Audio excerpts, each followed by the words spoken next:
Hi, and welcome to the Ellis Talker Show. My name is Evie LeBron. You're probably wondering why I'm still here in my Navy camis that I wore in Iraq.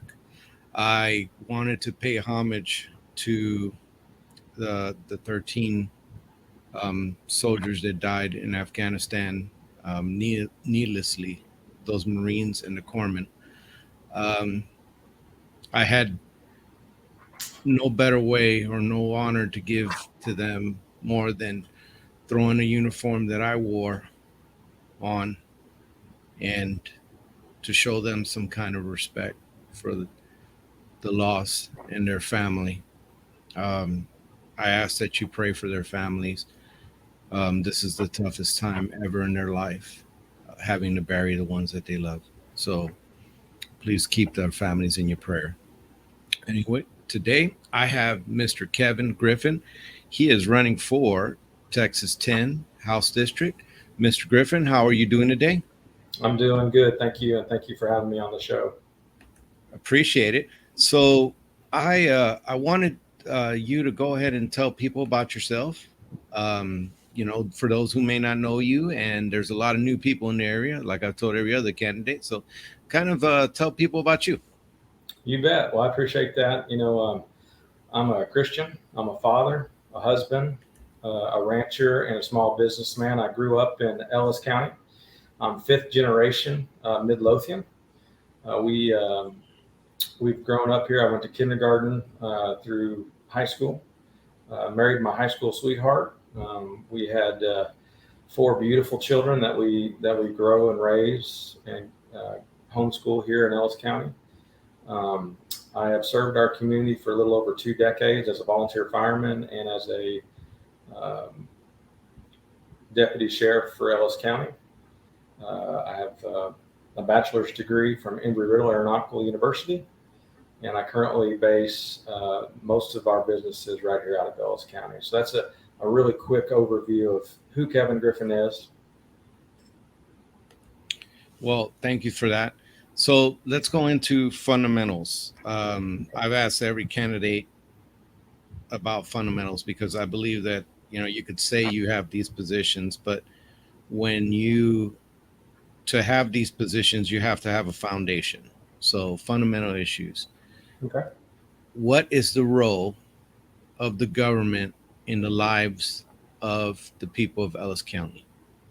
So our government really should be a minimal role. It should provide the necessary services and the backbone infrastructure for us to be able to function as a society. And so outside of that, it should not be inside of our personal business. Okay. Now, tell me about your thoughts on the First Amendment, what it means to you. Yeah, freedom of speech is absolutely one of the founding reasons we have America. It's vitally important that we have that freedom and that we're not censored or censorship, either social media or otherwise. We should be able to have our voice and not be concerned for any reason, including religious persecution, which is why we got that in the first place. So I feel very strongly about preserving that and fighting for those rights.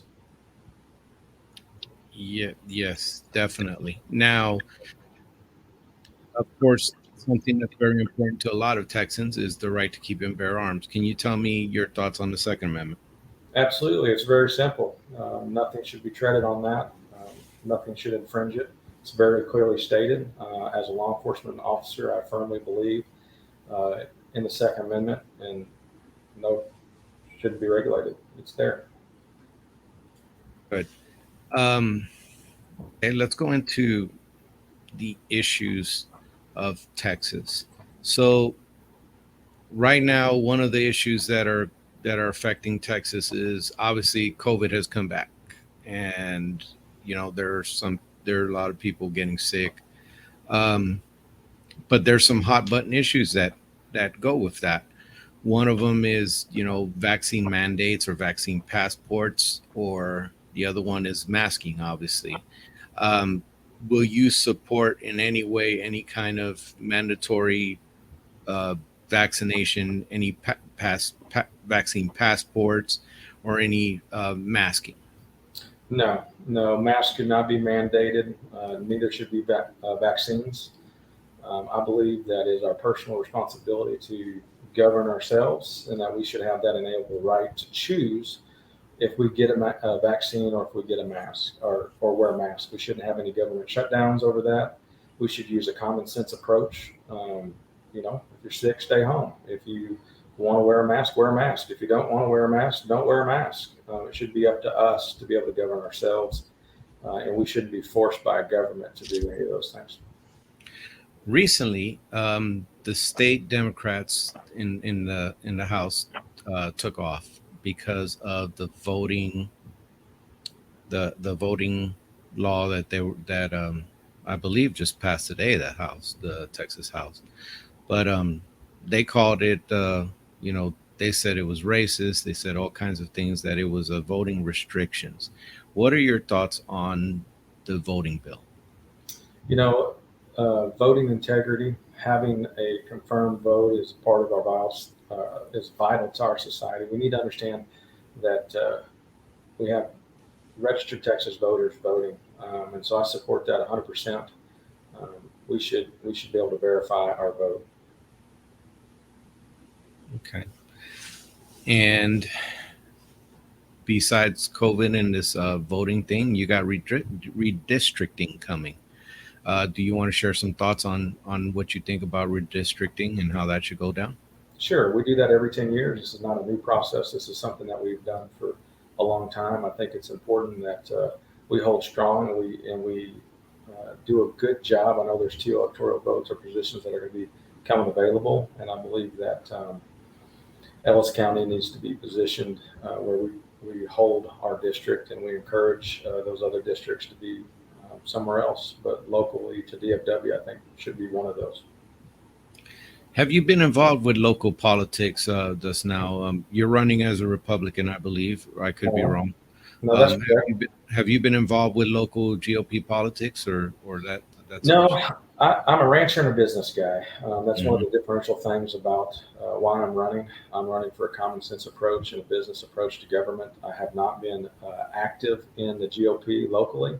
I've served our community in other ways, like I was saying before. I served for 2 decades, in both on the fire and on the law enforcement side, and so I just felt like that was the way that I could give back to our community in a stronger, better way.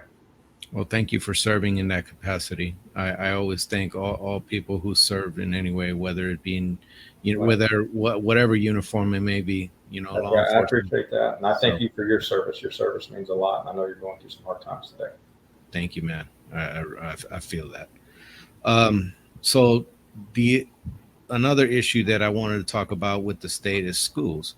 Obviously, schools are, beyond the politics of it. Schools are suffering because of COVID and the delay and some of the things that are affecting our students. Our scores are down.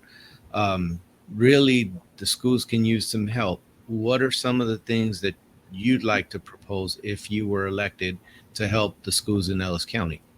Again, that goes back to a common sense approach. We need to step back and look and see what are the tools and resources we need to help get through these problem things like COVID.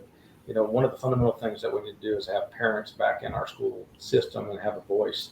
I think it's vitally important that we get to a better core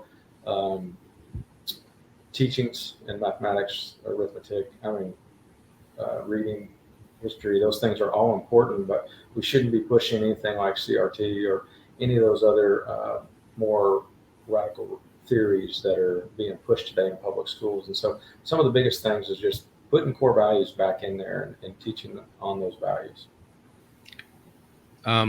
What are your thoughts on the state versus the local, and the role of the state in the local schools or the local governments?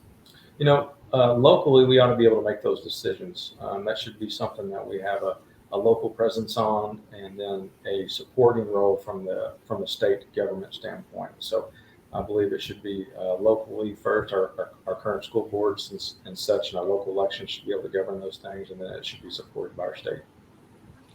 Another issue that's affecting the state right now is illegal immigration. And while the purview of immigration belongs solely to the federal government, The law allows the state government to do, as much as the federal government.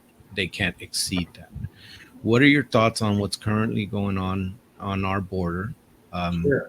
with Mexico, and what were some of the things that you would propose? You bet. I know this better than most. I actually owned and operate ranches on the border, physically on the border. I actually had six county representatives come in from six different counties along the border at the end of June to talk about what are the real issues, what do you guys need resource wise to help with the border crisis. A lot of those things are real simple. We have approximately just over 1,900 miles on the southern border. A little over 1,200 of those miles are within the state of Texas. The state of Texas itself has about $1.2 billion allocated for that budget to maintain and service the southern border. The government has about 24.9 billion as of June is the federal funds. The Texas gets out of those federal funds roughly 800 million. So we have 63% of the border, roughly, and we get 16% of the federal budget to help secure that border. So one thing that we need to do is a better job fighting for those federal dollars from the state level, and give our people the infrastructure needs that we have. We need infrastructure. We need bricks and mortar. We don't have places to house people. We're being overrun from that standpoint. We need communication. There's agencies that can't talk to each other. Brewster County can't talk directly with Presidio County. They're neighboring counties that are, probably at least double the size of Ellis County. Ellis County is 952 square miles. And we have counties that have 4 or 5 different agents trying to cover such large, vast pieces of our border. It just becomes very difficult and very cumbersome. And those are things that we can do right here in Texas right now to help support these people. And that's all the way up and down the border. They have a procedural issue. They don't have processes in place today that can help them process people. It takes one agent or one officer almost 4.5 hours to process one or multiple people that they come in contact with. From a humanitarian standpoint, they're horrible conditions. People are coming across. They don't have the water that they need. They're getting additional water out of water troughs. They're coming out of the desert, just all sorts of beat up. And we can have places and come in to help control where they come by building a wall, by building places that are funneled and building on procedurals that are more federal than state. But we need to have reform in that immigration process to help put those people and give them options versus just coming across openly. The other thing that we can do right now is highly regulate coyotes. They need to have harsher punishments. If we had harsher punishments and we made the laws that made it unattractive for them to be in human trafficking or sex trafficking, then I think we would see a decrease in what is coming through the Texas border. But that's a huge issue. Human trafficking, sex trafficking is coming through our southern border, and Dallas is in the top 5 cities across the nation in those things, and it's here in 12 to 24 hours. And so it's something that we need to take serious, that we need to know that it's going to be in our backyard as Ellis County constituents within hours. And so I take the southern border and that very, very serious because I know it so well. It sounds like you have a good grasp on that. It is a big issue affecting Texas, but you did mention budget. So before I go into budget, I kind of wanted to cover something that's just as important, and it does pertain to budget too, is taxes. So property taxes are taxing people out of their homes because of the valuations and basically from what I've learned talking to local officials and doing this show is that there's very tight restrictions on the leeways that the cities and counties can do what they can do and what they can't do. But there's a lot of state mandate on that. And the only way to fix the property tax issue in Texas is through the legislator. What are some of the things that you'd like to propose to help fix the property tax problem? You bet. I mean, nobody understands that better than I do. I'm a landowner. My property taxes have gone up 8% 2 years running. I'm absolutely tired of it. It's ridiculous. It needs to be reformed, if not abolished completely. There are other tax places that are spread that tax burden from landowners and property owners, homeowners, and spreads that out more evenly across the state of Texas. We need to go to a sales tax, is what I would am leaning towards, something that's more fair for everybody that's in the state of Texas or visits the state of Texas. It'll give us relief to our directly to District 10, and then it'll allow a bigger base for a larger tax. And so we can lower taxes and raise our revenue in that. I feel substantially by opening up and looking at common sense what works in the state of Texas for taxes, and I would be in favor of doing those things and working towards relief for both property tax and other personal taxes. Excellent. Now, is there something that you've seen in the budget that, as a Texas representative, you'd like to address? So one of the fundamental things I do in our business is I assess. The first thing to really streamline or make something more efficient and save dollars is take a step back and look at overall, do we have wasteful spending? I'm not talking about cutting programs. I'm talking about cutting fat out of that budget. Something that we can do right now. There is government spending that's absolutely wasted, and that's something that we need to have our hands on and do a better job with our overwatch. We need to go through those programs and see where those dollars make sense and where those dollars can be spent more wisely. And that's something I'm going to do on day one is be a part of looking over those things. I have to do this every day in business. I have several small businesses. I have medium-sized businesses. Something that we do daily is understand our processes. How we got through COVID. COVID was one of the hardest things for any small business or medium-sized business to go through. We had to get efficient. We had to get ingenuitive to be able to run these things and run them more efficiently. And so stepping back and looking at our costs, looking at what can we cut was a vital part of that. And so that's something that we would do and take serious on day one. Businesses did have to adjust quite a bit during COVID, so I can understand, what you're saying, definitely. So I wanted to address another issue that is important, and that would be criminal justice reform. The days of locking people up and throwing away the keys are kind of gone. But there are different ways to deal with the criminal justice system, and you have one side wanting to defund the police, and you have another who wants to strengthen. So I wanted your thoughts on criminal justice reform, defunding the police, etc. We can't do that. We cannot defund the police. Police and fire, they play such a vital role in our society for ensuring our safeties, making for sure that we have a stability system in place. We need to fund those things and educate those things more fully. If anything, we need to give more resources and tools to those guys to be able to make better decisions, better judgment calls in the future. And so I support police 100%, and we need to do a better job at supporting them from a state level. Excellent. It's something that like recidivism and those kind of things on the connections for reentry for some of the inmates that have done their time and those kind of things are definitely something that Texas could do better. Absolutely. It's just something. But let's talk about marijuana.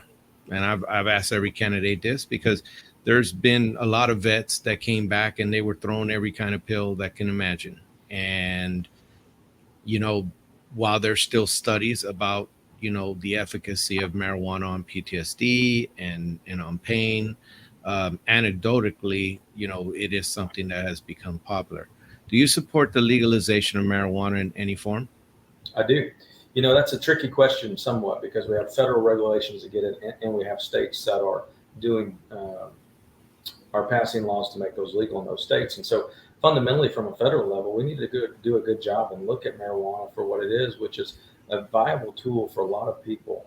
It's been proven for children with epilepsy, for PTSD people. I mean, there's studies out there and doctors that are are starting to do their research and really publish and push the benefits of CBD and what it can do for not just combat veterans or PTSD guys, but for children and for our older populations. And so I support medical marijuana. I also support looking into how we can change and have recreational marijuana, and that could be an additional tax source. I mean, it does a few things. It it puts less criminals are going to be apt to be in that business. It gives us the ability to regulate that business efficiently, and it gives us additional tax dollars. So I would absolutely support medical marijuana right now, 100%, and then I would be open to those discussions and push for good regulatory options for outside use, outside of medical marijuana. Excellent. Now, another topic is veterans. Veterans, the state of Texas is actually pretty good to veterans. I gotta say, there's a lot of cool benefits. But is there something that you see that you would support, um, that helps veterans? Something that you'd like to see? You bet. I'd really like to see a better job of getting veterans back to work. So many veterans go through the VA and are suffering from PTSD, and there's really no programs available. There's a few in San Antonio that really do a good job of putting veterans back to work and giving them the resources and stability to be able to do that. And I think that's something that we should really, we owe that to our veterans. We shouldn't abandon our veterans. They've done and gone and fought and been the worst of the worst in the most evil places around the world. And that's something that I truly believe that we need to do a better job of. And I think the state of Texas should be a leading state in programs that support our veterans after they've come home. And so that's something that's near and dear to my heart. We do two programs. We do a human trafficking program here at the ranch, and we also participate with Wounded Warrior projects. And I do believe that we need to be able to do a better job of taking care of our veterans after they've come home. We know that. I'm sorry. Go ahead. Outside of just medically in the VA, we have you mentioned it several times, but we are the major corridor for sex trafficking. Can you tell me what kind of law you would propose if you went to Austin to alleviate or help combat sex trafficking? Sure. Human trafficking is horrible. Sex trafficking, and the problem is it's our children that are being taken advantage of. And those laws need to be strengthened for the people that are trafficking these children and these humans. It's just something that if they're illegal immigrants doing it, they don't need to get a slap on the hand and then be released. They need to have serious repercussions for their actions. They need consequences. And the state of Texas, we need to stand up and do that and fight for those children. If you were elected, what would be the first thing when you went down in Austin, that first thing you think you would want to address? First issue. We need to secure our border. Our border takes care of several issues. When we secure that, it will make an impact on human trafficking and sex trafficking. And so that is going to be a top priority. Second to that are going to be taxes, and then so on and so forth with other topics that we've discussed tonight. Can people depend on you to do what's right for the district, even if it's not right for the party? Absolutely. That's one thing that I've always done. I've always been able to stand up and do the right thing. That's why I'm running today. I've got 4 children that live in this district that are going to have to take the torch and be a part of our society in Texas going forward. And I want them to be happy to do that and encouraged to do that. Know that there's still people that have faith, family, and freedoms, and take our liberties serious, and will defend those when it's not the popular decision. And I'll absolutely stand up and fight for those things I know are right down in Austin. What are your stands on abortion? I'm pro-life 100%. I think the unborn is the most sacred among us. They're most the ones that can't be defended. And so I'm 100% pro-life. Texas did a heartbeat bill. I believe it's caught up in the courts, or getting ready to caught up in the courts. Is that something you support? I support let me back up. Life starts at conception, and I won't stop until there's a bill that supports not murdering our young people. And so I believe that there's no reason that we need to have abortions, um, and I think they need to be abolished. Okay.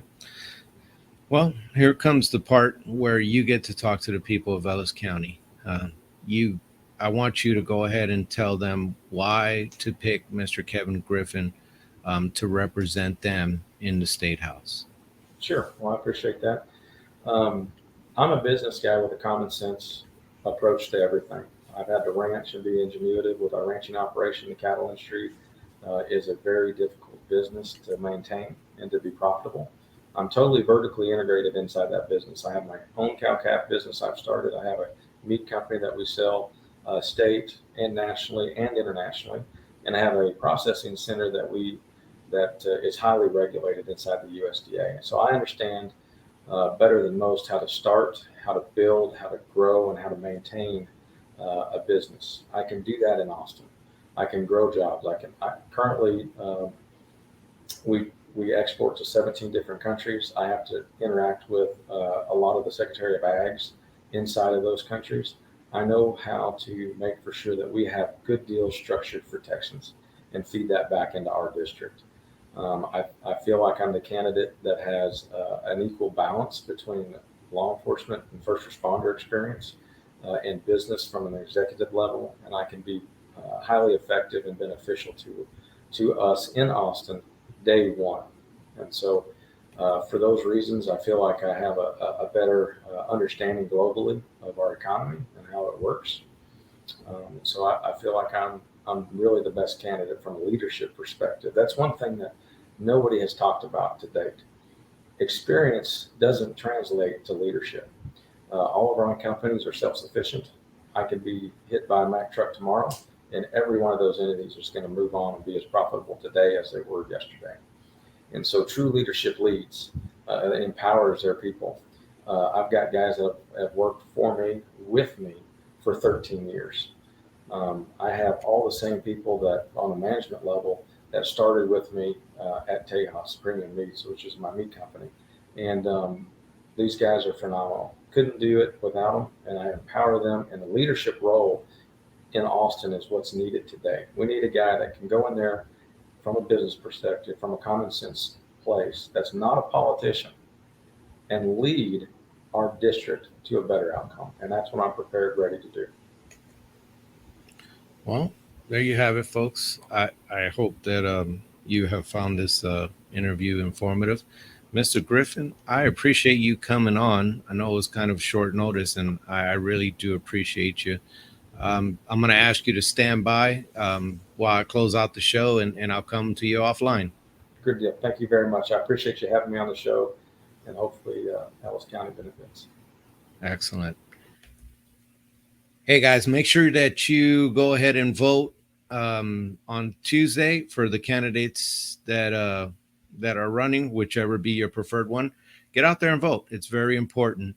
Um, the right to vote and our freedoms, are acutely. You should be acutely aware because there's 13 service members that just passed on for our freedoms.